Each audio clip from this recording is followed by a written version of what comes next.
A pack of cigarettes costs about $8.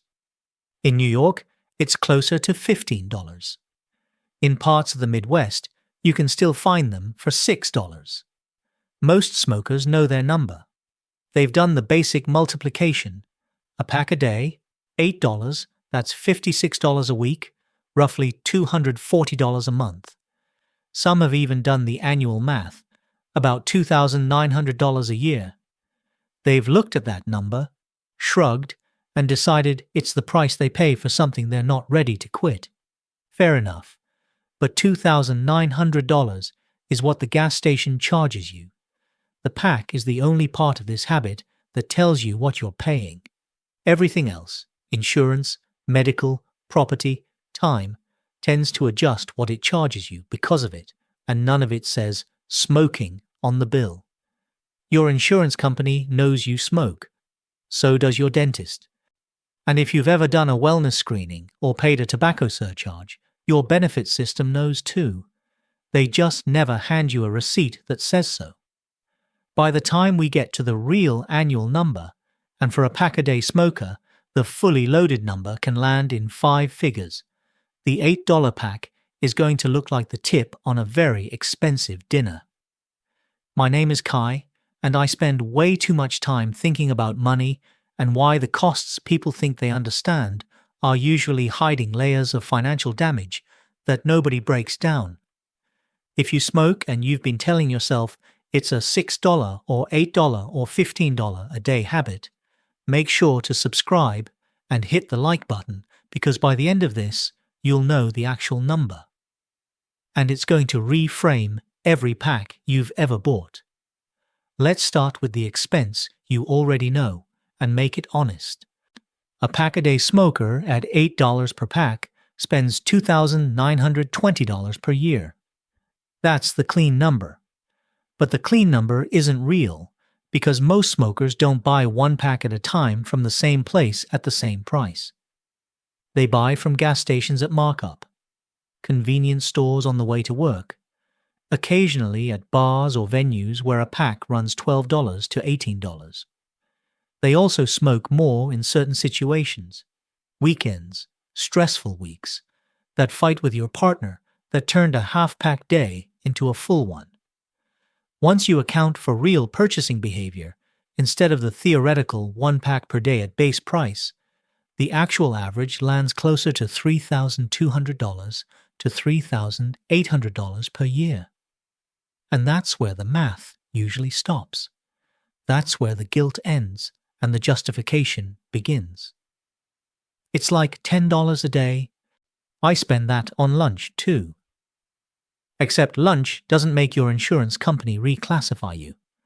Lunch doesn't quietly reduce what your car is worth. The pack is the only cost you chose. Everything that follows is the cost that chose you. Health insurance is where this gets expensive fast, and it's the first bill that proves the pattern, because you're already paying it and you probably never connected it to smoking. Under ACA rules, insurers in some states and plans can charge smokers up to 50% more than non-smokers for the same coverage. Not all states allow the full surcharge, and employer plans often handle it differently, but the ones that apply it aren't subtle. On a plan that costs a non-smoker around $400 per month, for example, a smoker can pay $600. That's an extra $2,400 per year for the same coverage, the same deductible, the same network. You get nothing additional. You just pay more because of a box you checked on an application. And most people don't even realize the surcharge is separate. It's baked into the premium, so it just feels like insurance costs what insurance costs. And if you lied on that application, a lot of people do, the insurer can, in some situations, fight or deny claims if they determine you misrepresented your tobacco use. A $40,000 hospital stay that should have been covered becomes a dispute you don't want to be in because one line on a form didn't match your medical records. So you either pay the surcharge honestly or carry the risk of a coverage fight, when you can least afford one. Neither option is cheap. That $2,400 per year never shows up as smoking cost in anyone's budget, and it just shows up as insurance is expensive. It quietly makes your life more expensive for as long as you keep buying packs. Over 10 years, it's $24,000 in surcharges alone, and we haven't even gotten to medical bills yet. We're already at new car money over a decade, and that's before you've spent a single dollar on treatment. Life insurance is worse because the gap is wider, and the math is harder to ignore. A healthy 35-year-old non-smoker can get a 20-year, $500,000 term life policy for roughly $25 to $35 per month. The same person who smokes, depending on underwriting class, $80 to $130 per month. That's an extra $660 to $1,140 per year for the identical coverage amount and the identical term. Over the full 20 years, you pay $13,000 to $23,000 more than the non-smoking version of yourself for a policy that pays out exactly the same amount. The insurance company isn't giving you better coverage for the premium. It's pricing in the probability that it'll have to pay sooner. And some people skip life insurance entirely because the smoking rate makes it feel unaffordable, which means their family has no safety net. Not because they couldn't afford protection, but because one habit priced them out of it. Their spouse, their kids, their mortgage, all unprotected. That's a financial decision most smokers never realized they made because they never framed it as a decision. They framed it as insurance is too expensive. It isn't. It's too expensive because you smoke. There's a difference. Now let's talk about what happens inside your mouth, your lungs. It's and your pharmacy, because this is where the costs stop being surcharges on paper and start being bills with your name on them. For a lot of smokers, dental isn't a one-time thing. It becomes a recurring category. Extra cleanings, gum disease treatment, tooth restoration, cosmetic work to address staining and recession. Your dentist knows you smoke before you open your mouth. The gum tissue tells them immediately. Some years it's a few $100s. Some years it's a couple thousand. The point is, it stops being optional once it starts. Periodontal disease progresses, and it doesn't wait for your budget to catch up. A deep cleaning that costs $300 this year becomes a gum graft that costs $2,000 next year if you ignore it.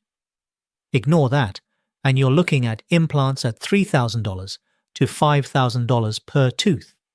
The trajectory only moves in one direction, and each step costs more than the last.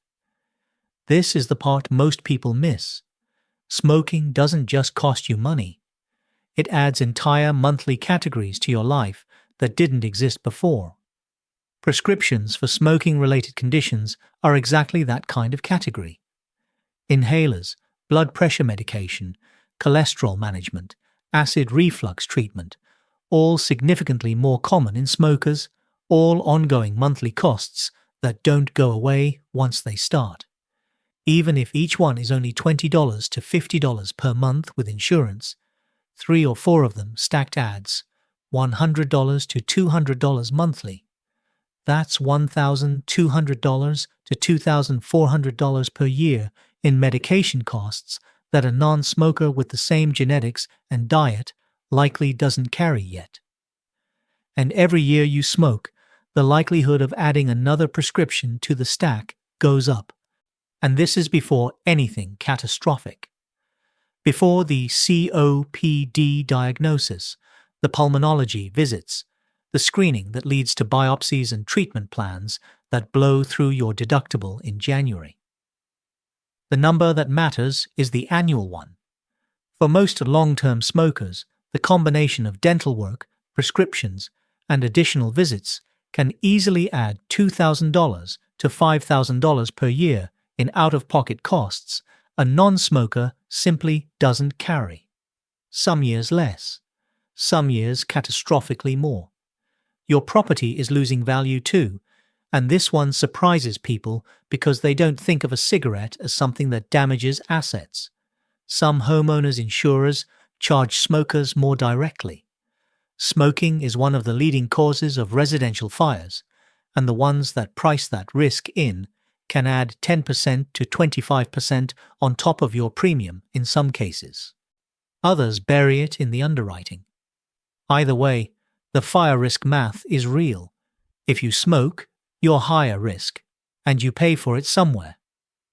If you rent, your landlord isn't checking your smoking status, but the damage to the apartment when you leave is coming out of your deposit. Smoke damage to walls, carpets, fixtures, and HVAC systems can run into the thousands to remediate.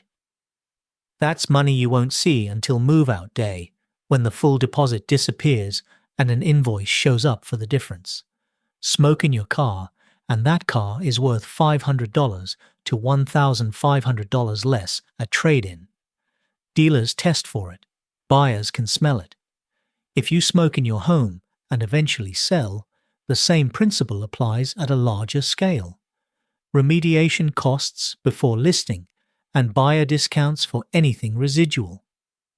Between insurance surcharges and asset depreciation, smoking costs you another $500 to $1,000 per year in property damage you never see until you try to sell, move, or file a claim.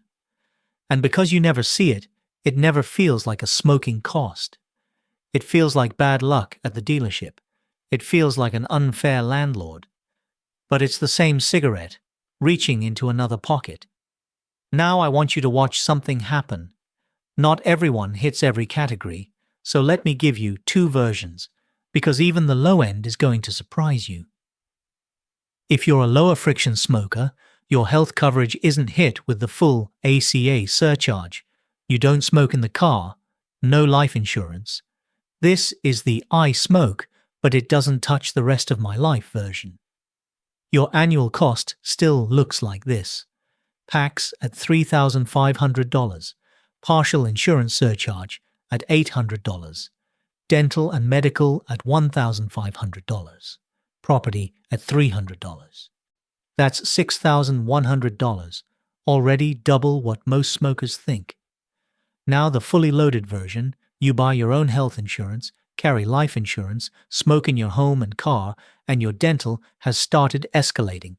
Packs at $3,500, health insurance surcharge at $2,400, life insurance difference at $900, dental and medical at $3,500, property insurance and depreciation at $700, $3,500, $5,900, $6,800, $10,300, $11,000. That's $11,000 per year in hard costs. Add missed work and lost time, and that number lands between $13,000 and $16,000. And those last two costs are the ones that can't be negotiated, waived, or refinanced. Smokers tend to take more sick days. On average, they miss more work than non-smokers, and over a career, that gap adds up. For a salaried worker, it's burned PTO that could have been vacation or flexibility. For hourly workers without paid sick leave, it's direct income loss. Shifts you couldn't cover. Hours you didn't get paid for. The bronchitis that knocks you out every winter. The cold that lingers twice as long. Your coworker's back in 4 days. You missed 9. That difference, repeated across years, is real money. Potentially a few $1,000s annually in income or time off that never came back. And then there's time. Not money time. Lifetime. The average cigarette takes 5 to 8 minutes to smoke. But the active time isn't the full cost. It's the break around it, the walk outside, the ritual, the scroll on your phone while you finish it. Even if you overlap some of that with things you do anyway, The dedicated time per cigarette is closer to 10 minutes once you include the interruption. At a pack a day, that's over 3 hours. Even if you assume half of that overlaps with downtime you'd have regardless, you're still looking at 90 minutes to 2 hours a day of time that revolves around smoking. That's 700 to 1,000 hours a year, not optional hours, allocated ones. Think about what you'd do with even half of that back. That's a side business. That's a certification program. That's every evening fully present with your family instead of stepping out to the porch. That time isn't hypothetical. It's currently spoken for. You're spending it. You're just spending it on something that's also costing you thousands a year in every other category. Over 20 years, even at a conservative estimate, that's hundreds of full days dedicated to the physical act of smoking. Not the health damage, not the financial bleed, not the worry or the guilt. Just the time you spent holding it, inhaling it, and putting it out. And then there's the time you lose at the other end. For lifelong smokers, the statistical life expectancy reduction averages around a decade. Not every smoker, on average. And those aren't theoretical years in a facility. They're the years in your 60s and 70s, the years people retire into, travel during, meet grandchildren in, finally use the financial freedom they spent 40 years building. If you're among the many who lose those years, the financial math is brutal. Fewer years of Social Security, benefits you paid into every paycheck. Fewer years of retirement account withdrawals from the 401k you funded for decades. Fewer years of living in the house you spent 30 years paying a mortgage on. You paid for a retirement you may not fully get to use. And nobody frames it this way. They frame it as a health warning on a pack, not as a financial reality. You spent 40 years saving for something that smoking statistically threatens to shorten. That's not just a Surgeon General's warning. That's a return on investment problem. So the fully loaded annual cost of smoking, packs, insurance, medical, property, productivity, time, ranges from about $6,000 for a lower friction smoker to $13,000 to $16,000 for someone hitting every category. For a pack-a-day smoker earning $50,000 on the higher end, that's over a quarter of gross income consumed by a single habit once you count every way it charges you. Not a quarter of your spending money, a quarter of what you earn before you've paid rent, bought groceries, or put $1 toward the future. Even at the low end, it's more than double what most smokers think they spend. And most smokers aren't at the low end. That gap between what you think smoking costs and what it actually costs is the widest gap in personal finance. It's wider than the subscription trap. It's wider than the dating tax. It's wider than the monthly payments game, because at least those other costs can be cancelled, negotiated, or restructured. This one can only be quit. If even half of that money were invested, say $500 a month, at a historical average of around 7% annual returns, you'd have roughly $85,000 in 10 years and over $260,000 in 20. At the fully loaded level, those numbers more than double. That's not a retirement daydream. That's a house down payment. That's options a decade earlier. Both people earned the same salary, lived in the same city, worked the same job. One of them just wasn't paying the smoking tax on top of everything else.